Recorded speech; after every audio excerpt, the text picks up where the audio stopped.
Founder of Williamson's Media Group and Cheryl Pelote Williamson LLC, proud HBCU Shaw University grad, is a women's empowerment guru who has authored nearly a dozen books that include her 2013 release Word from the Spirit for the Spirit and this year's book Soul to Soul, married couples' stories about growing together and becoming one with God. When you walk in the room, you don't walk in the room anymore with your head held low when you introduce yourself.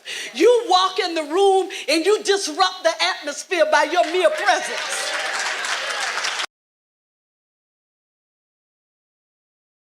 Hello, this is Cheryl Pelote Williamson, and I am here today for the Salute Her Soul Sessions Conversations.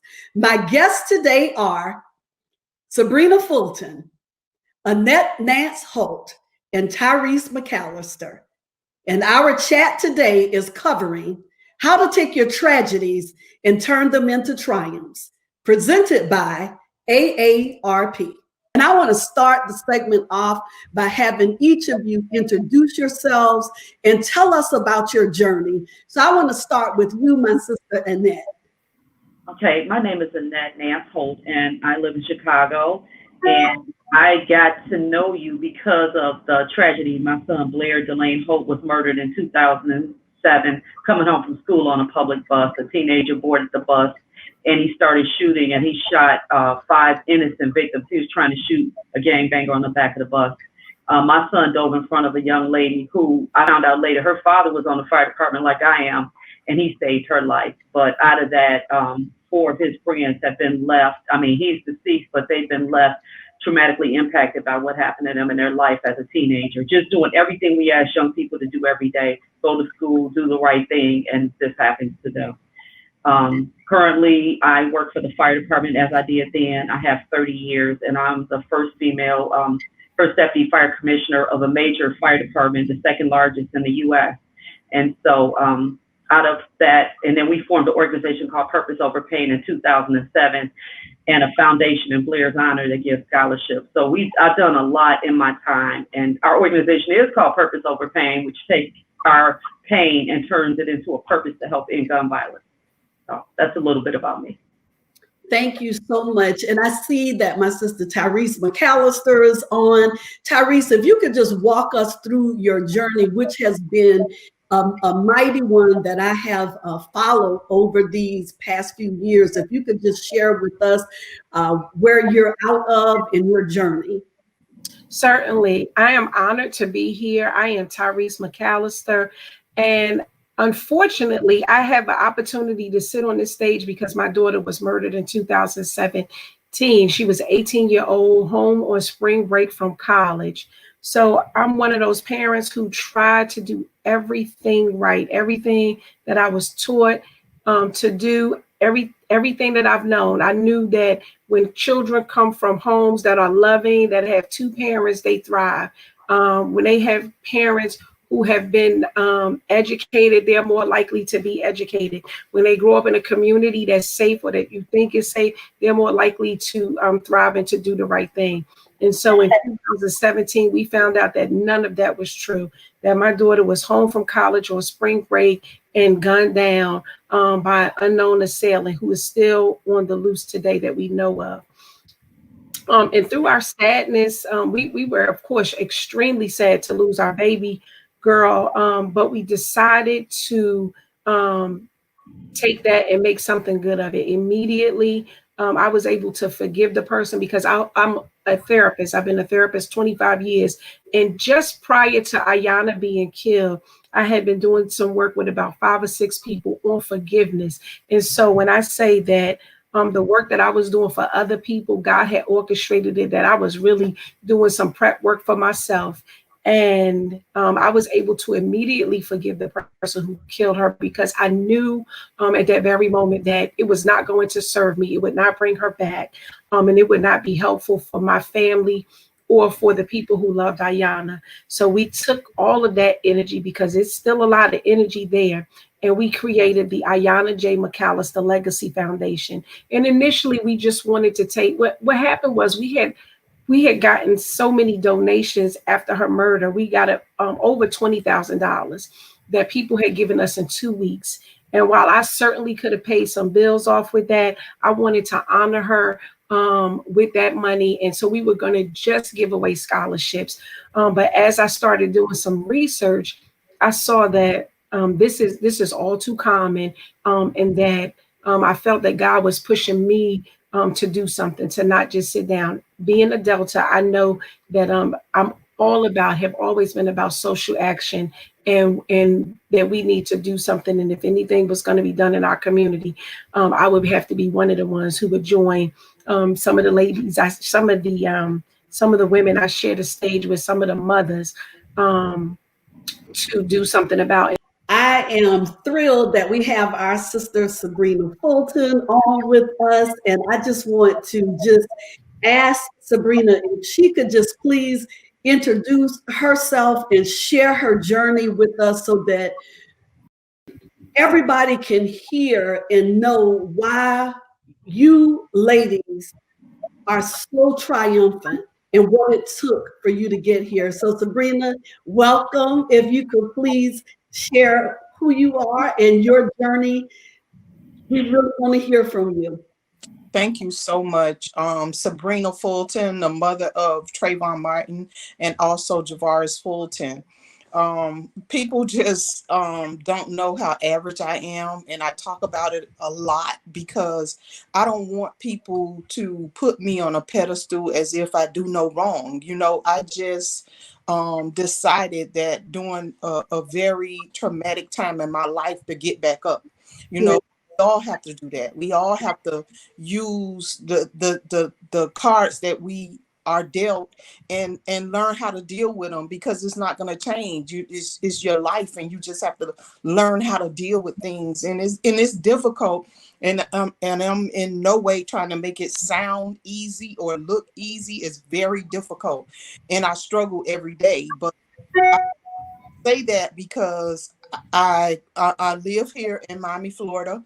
A regular job that was able to provide for myself and my children.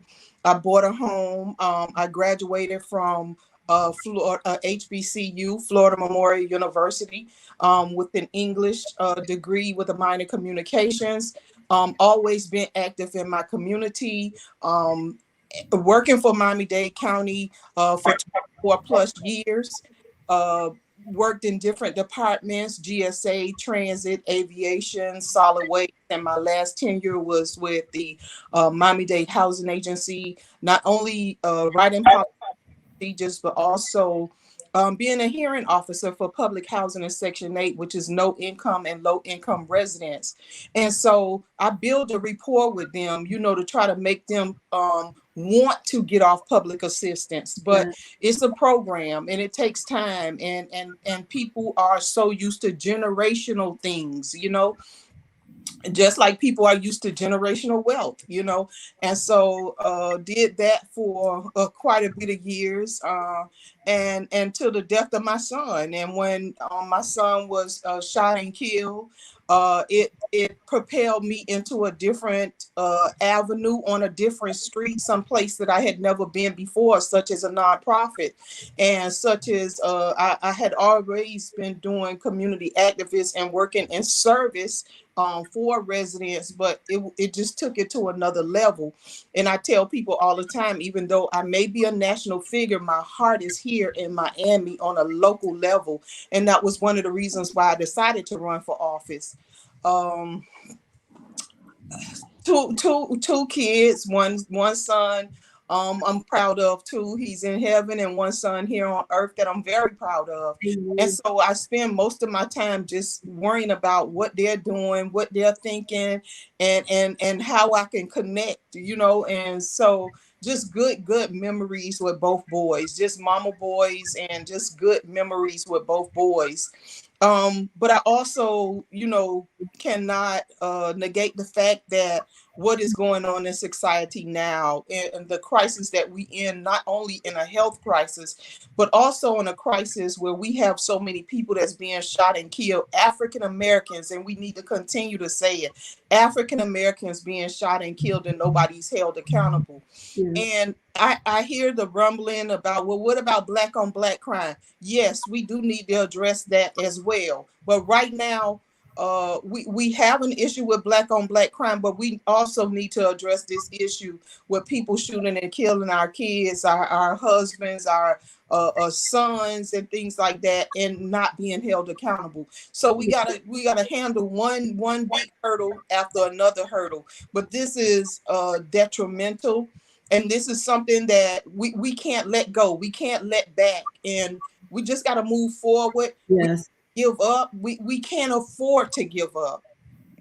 And that's why I think it's so crucial that we have this candid conversation today, because you ladies have been through a tremendous amount of pain. But even in that pain, what I hear and what I see in you is the ability to be triumphant. And that's what I wanted to talk to you about today, because I realized that this is a conversation that so many people need to be a part of. And I am honored that you ladies took time out of your schedule to share with everyone who will listen. So I want to jump right in with you, Annette, and ask this question. How did you go about, what light went off? What was the pivot that said, I cannot stay in this place. I have to do something with this pain. I have to turn it into purpose. I don't want to take stay in the tragedy.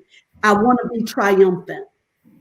What did that feel like? What did you have to do in that? Well, I can say this. Immediately after leaving the hospital that morning, when the doctor came out and told me the one thing I never wanted to hear, that he had died, I went home. I didn't sleep. And that next morning, I was sitting there figuring out my next move. I mean, I didn't have time to really grieve at that point. I was crying through everything, I can say that. But that was my only child. He was my life. Yes. And I could just think that I couldn't let such a bright light go out in this world and me not do nothing about it, because he's all I ever wanted. I always wanted to be a mom. So I decided then and there to show my grief, show what outrage looks like, show what two-parent families look like, because the stereotypic thing is your kid is a gangbanger, your parent, you got a single family parent, you have a mother who's in the fire service and a father who's in the police. He's a police officer, and he got grandparents and family and support. He was educated, intelligent, honor roll student, all of the things that they try to say our kids are not. And he was doing everything I asked him to do, and yet he got killed on the bus. So I was determined to fight for the life that meant so much to my life. So immediately, myself and my ex-husband, we jumped in the spotlight and we started talking about gun violence and trying to form organizations or bring people together that would help us fight gun violence, and especially, unfortunately, Black on Black crime. In Chicago, that's the most of our problem here is Black on Black crime, not to negate any other crime in this world, because there's plenty to go around. But that's what we've been fighting ever since then. And we formed an organization along with other parents called Purpose Over Pain, which is an organization of parents who mostly lost their children to gun violence. But we do have parents in our organizations whose children were murdered on the hands of police, or they were vehicular accidents, but we all are mothers together in pain, trying to help each other. So we offer support groups. We offer, we go out and we try to get common sense gun legislation passed to keep the guns out of the hands of people who shouldn't have them. We're not against people having guns. We're just against them flooding our communities with illegal guns. And that's something we can't tolerate. And then we also do a lot of community work. We do work with young people, and we do work with moms who need support and help them advocate and tell their stories. That's our voice there. Our parents telling their stories about who their child was and not letting a society dictate who your child is, because every child is important and every loss is great to our community. So we continue to do that. This past Saturday, we just did something. We did Strides for Peace to raise awareness to violence in the community. So that's something we did, and we continually do things. I've worked with Sabrina before, and we've worked together on some things. We were mothers in the movement when Hillary Clinton, love you, Sora, with mothers in the movement with Hillary Clinton, trying to get the voices across of all the different kinds of violence that happen in our communities that people just try to brush off. So, and also lastly, we have a foundation, Blair Holt Memorial Foundation, because he loved education so much. We provide scholarships to students at Julian High School, where he was a student at the time, 16 years old, and we offer educational scholarships to them who choose to go away to college. So those are some of the things that I do, and my faith in God keeps me moving forward. And I believe strongly in that. So I see my sisters as purpose pushers. I really do. In this conversation, I can just feel you all's energy, and it's moving me. And Tyrese, when you talked about forgiveness and the power of forgiveness, I want you to discuss that a little bit, because I know that there are people who are listening that are new into some situations that have just happened to them. And there are those who have been struggling for a long time. And I just feel like if you could share with us the power of forgiveness and walk us through that, it would be so impactful. And I have to say this before you answer your question. I have 3 deltas on and an AKA, so I have to give our Divine Nine a shout out. So my sisters, Sabrina, Ty, Annette, the deltas in the house.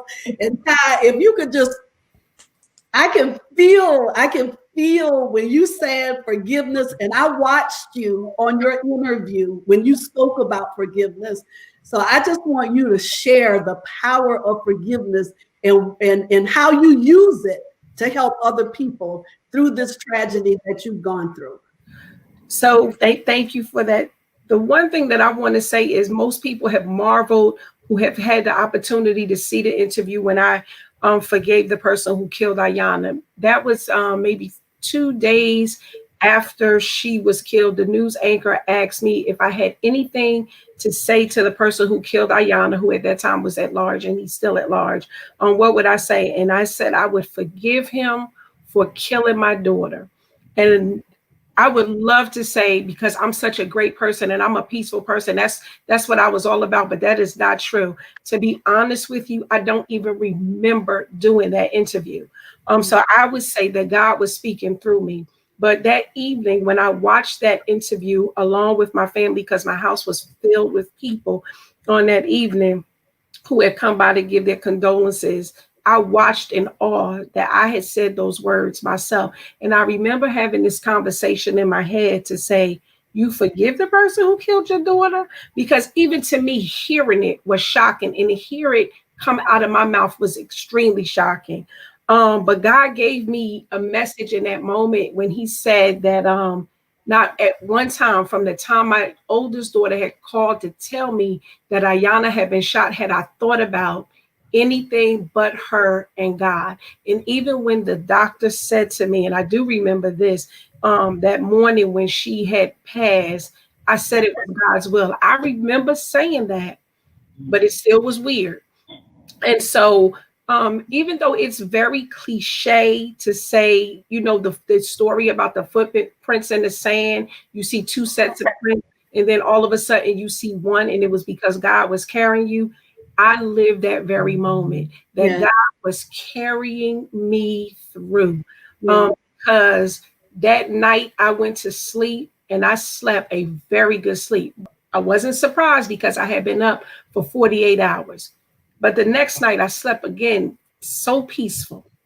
I mean, I just couldn't believe it. When I woke up, I was scared the second and the third day.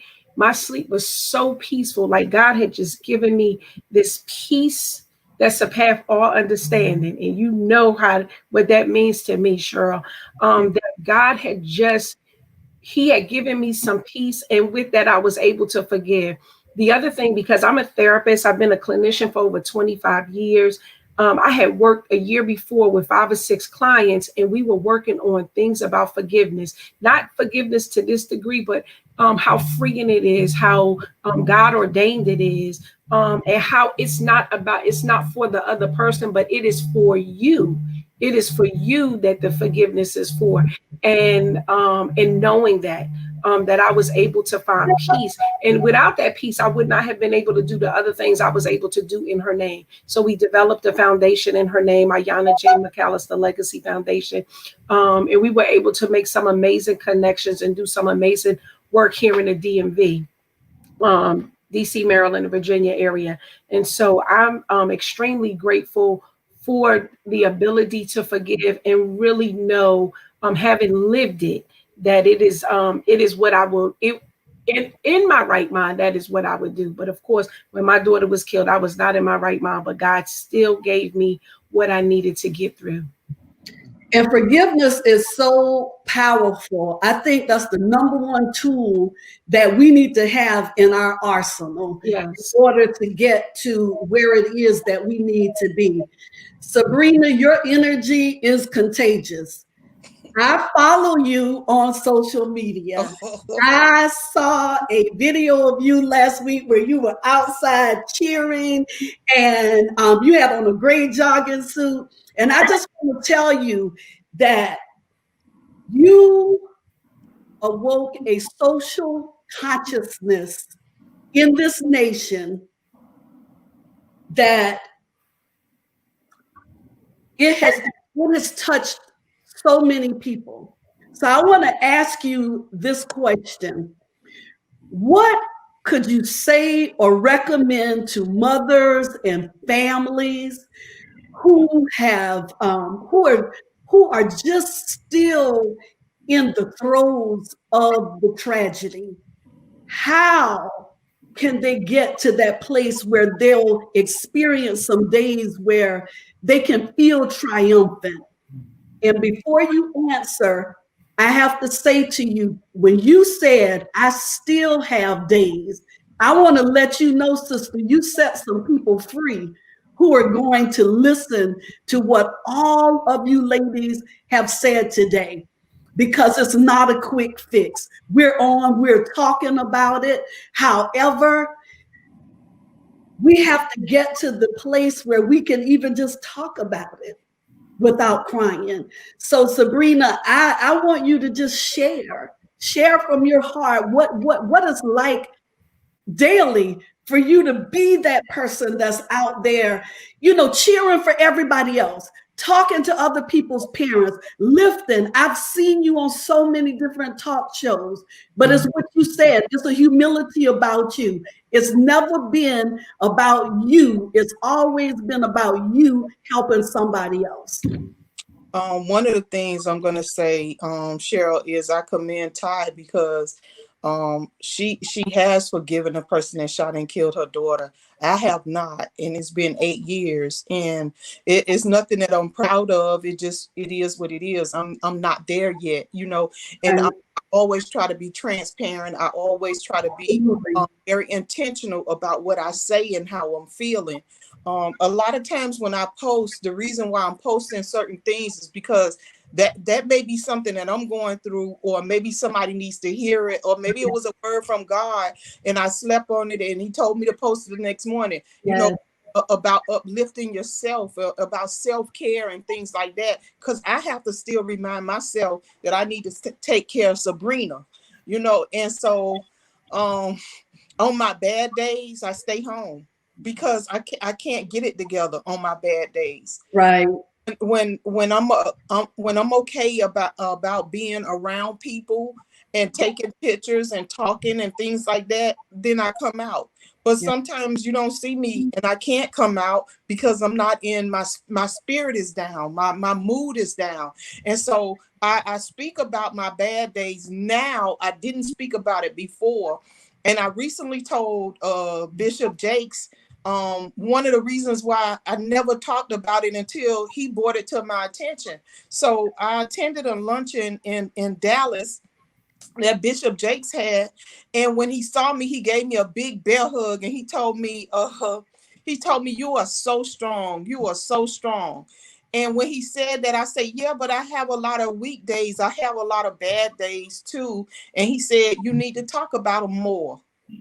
And I never did talk about my bad days. So people thought I had all good days. Lies. There has not been one single week, one single month, one single year that I have not had bad days. I get bad days, but I know how to deal with them. It's just like when it's raining outside, you know that the sun is going to come back up again, but you got to deal with that rain as you go through it at that moment. And so I just learned how to deal with my rainy days. Sometimes I just stay in bed and watch a movie with my pajamas on and just sleep and just lay around. If I want to cry, I still cry. If that's what I have to do, sometimes I've been posting lately because I found some type of solace at the beach. So I'm right here in Florida, but I have not nearly gone to the beach as much as I have in the last couple of weeks or whatever have you. And I'm just glad I found it. I have been before, and I used to go when people come from out of town, but now it's just something about that water. It's something about just me sitting out on the beach, listening to music, getting in the water and just going underneath and just coming back out with just a new mind and just new set of mentality and things. Yeah. And then on the last note, what I'm going to say is when my son, Trayvon Martin, was shot and killed, I found myself in a dark place that I had never been in before.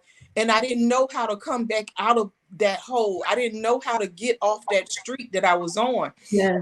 So I can certainly say that me reaching out to other mothers, to other families, took the pressure off of what I was going through. It did not take it away, but it certainly took the pressure off of what I was going through. And so as mothers, as women, as sisters, have to make a conscientious decision that we don't want to be on that street. And the only person that's going to pull you away from that street is yourself. And we don't understand the power that we have within. Yes. A lot of times we look at other people to help us.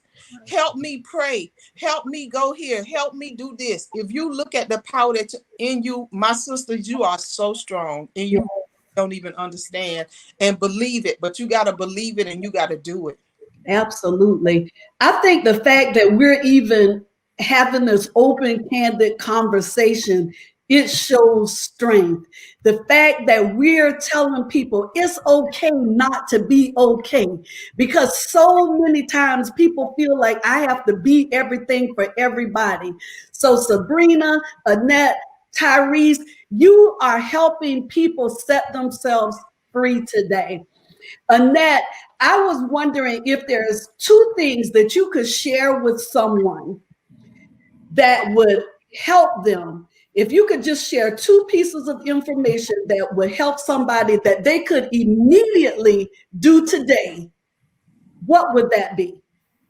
Well, one thing, if you're a person that's going through what we're going through, find somebody you can talk to. Find somebody that can relate to what you're going through. So many people say things to you when you're going through this process, but they don't understand exactly what you're going through.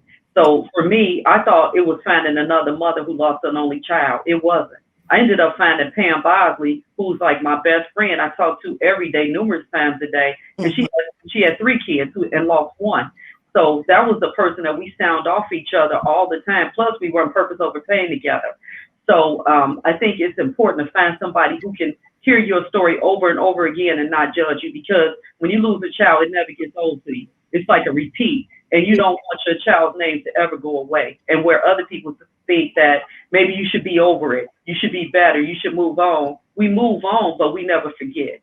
So I think that's one thing. I think the second thing, for people who haven't been involved or haven't had this impact their life, which nowadays a lot of people have, people who thought they never would be, we have to do something now. We can't wait till it comes to our doorstep and become an activist after that. I was an activist before this for something different, but here I am now. But I have so many people tell me I should have done something sooner. There are always signs that we can help young people. There are young people on the streets, and we can change their lives today and stop them from being the next shooter who takes out a bright light in our community. So I think it's important that we recognize none of us are isolated. None of us are on an island. It could be anybody tomorrow. It was me. It's these ladies' kids. It could be anybody tomorrow. So we have to be active now and be engaged and stay woke in all of this that's going on around us. Definitely. And Tyrese, what would be two words of wisdom, advice that you would offer to our brothers, sisters, mothers, nieces, nephews? What would you offer? One, to rely on God. That even to know that bad things happen to good people, and that God will not leave or forsake you, but that none of our relatives belong to us anyway. They all belong to God, and that God has a right to call them back whenever he wants it, even if we don't like it. And it's okay that we don't like it. And God understands that about us humans, that we're not going to always like the decisions he makes, but he alone is God. And then the other thing, and I think the women on this panel definitely show that, is how we get through is because we're serving others, right? It's our pain, but we are serving others. We are here for other mothers. You know, when maybe a month after Ayanna got killed, of course, other people in our area got killed, and people were calling me, can you talk to this person? Can you help this person? And, you know, my family initially was offended, saying, oh my God, how can they call you? And I was like, no, it's fine. Like, this is what I do. This is what, apparently this is now my new purpose, because and that said, I've always been in the community working, been a Delta. As a matter of fact, at the time that Ayanna was killed, I was the chairperson of social action at that time. And so this is what I knew that I was born to serve. Serving has never been a problem. I'm just serving in a different capacity. And I think that it's important to know, Sabrina is saying, that we all have good days and bad days. People say to me too, oh my God, you're so strong. You're out here working, because they don't see me rolling on the floor. They don't see the days that I can't get out of my bed and do this work. But there are days, even with forgiveness, there are days, and I take those days. And I don't take them lightly. And I just want to encourage you, even with this work, that it is about self-care, that you have to take care of yourself. I think the airlines explains it best, that you give yourself the oxygen before you give it to somebody else. And so I'm a constant proponent of that. I encourage people, you take care of yourself so that you can do this work. But I just want to again thank you all for allowing me to be on this panel. I feel so honored. And it's actually because of the work that you all did earlier in 2017 that also gave me the strength to know that I could go on. So I thank you. While you may not want to be role models, that you really are. And for mothers like me and mothers to come, we all going to be role models, because people going to see that we need each other. Thank you. So I want to, being that we are in a voting year, I heard that. I heard somebody say, I want to just ask each of you, how important do you think it is for us each to play a part in getting voters out over the age of 50? And what role will you play in helping to make sure that that happens? Annette. Okay. So I think, number one, it's important that we listen to what the candidates are saying, and make sure that they are representing our best interests in our communities that are underserved, with lack of education, housing, good jobs, violence, just drugs, everything. So I think it's important that we all recognize who represents the values that we need to see in our society today. And I think the second thing, to get older voters out, we have to actually engage them. And I think in Chicago, our older voters are actually the better voters. I see people at the polls standing in line with me that are much older than me. It's the younger voters that we got to worry about. That's why the candidates in the past that people wanted, they didn't get them, because younger people, they didn't put their money where their mouths were. Right. So they feel like, and I'm gonna give you an example. A young man actually just said, I'm not voting because it doesn't matter anyway. But it does matter. It won't count. Yes, it will count. If you stay home, then the vote goes to the other person. So that's the bottom line. So I think our focus, to me, is to focus on getting the younger people out. The older people, every time I'm at the polls, they're there. The younger people are just not there. So I think we have to just pick a candidate that represents the values that we would like to see in our communities that have been neglected for so long. Tyrese? we have to pay attention to every election. So not just presidential elections, but the local elections that have a lot more impact on what happens in our community. So one of the things that I do, one, I'm a member of Delta Sigma Theta Sorority Incorporated. I am on the Social Action Committee. I will always be on the Social Action Committee as long as I am active in Delta. And so I do active voter registrations, voter education. I think that's extremely important. And I think with our young people, we don't give them, they don't have the education to understand not just the vote, but the history of voting. How do you look at a candidate's issues, and do you participate in the debates or the conversations? And Sabrina, what can we do? What are you going to do? What can we walk alongside you and walk along beside you and help implement to get the voters out over 50 and make sure that we know our votes count, our votes matter?